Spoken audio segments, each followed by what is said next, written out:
ખેડા જિલ્લામાં આવેલા મહુધા તાલુકાના વડથલ સ્થિત પંચજન્ય શિક્ષણ સંકુલમાં પ્રથમ વાર્ષિક મહોત્સવની ભવ્ય ઉજવણી કરવામાં આવી। વડથલ ખાતે આવેલી Shri Uma Khodal education charitable trust સંચાલિત પંચજન્ય ઇંગ્લિશ તેમજ ગુજરાતી મીડિયમ સ્કૂલનું પ્રથમ વાર્ષિક મહોત્સવ ઉજવાયો। આ ભવ્ય પ્રોગ્રામમાં સ્કૂલના 160 વિદ્યાર્થીઓ વિવિધ પ્રકારના નૃત્યો, ડાન્સ અને નાટકોમાં ભાગ લીધો હતો, જેમાં 19 અલગ અલગ થીમ આધારિત ડાન્સ પ્રસ્તુત કરવામાં આવ્યા, જેમાં ઉત્કર્ષ પ્રદર્શન કરનાર વિદ્યાર્થીઓને પુરસ્કાર પણ અર્પણ કરવામાં આવ્યો હતો।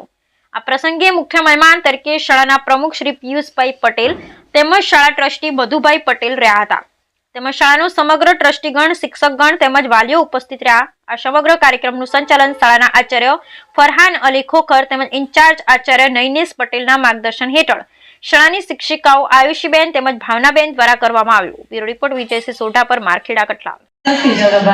પંચજન્ય શિક્ષણ સંકુલના કેમ્પસમાં ઉપસ્થિત મુખ્ય મહેમાનશ્રીઓ, ટ્રસ્ટીશ્રીઓ, બંને માધ્યમના ઉત્સાહી અને ટેલેન્ટેડ શિક્ષકશ્રીઓ તેમજ આજની ઇવનિંગને કિંમતી અને ખાસ સમય આપી અમારા બાળકો માટે ખાસ બનાવનાર વાલીશ્રીઓ તેમજ ઘણા સમયથી આ જે એન્યુઅલ ફંક્શન છે એની તૈયારી કરી રહેલા અમારા કેમ્પસના વહાલા અને હોશિયાર વિદ્યાર્થીઓ તેમજ આ જે ફંક્શન માટે અમારા વિદ્યાર્થીઓને રેડી કર્યા છે એવા કટલાના ફેમસ કોરિયોગ્રાફર શ્રી તરુણભાઈ સર તેમજ પંચજન્ય શિક્ષણ સંકુલના આ ફર્સ્ટ એન્યુઅલ ફંક્શન ગુંજને આપ સર્વે ખાસ અને યાદગાર બનાવ્યો તે બદલ આપ સર્વનો ખૂબ ખૂબ આભાર। Thank you.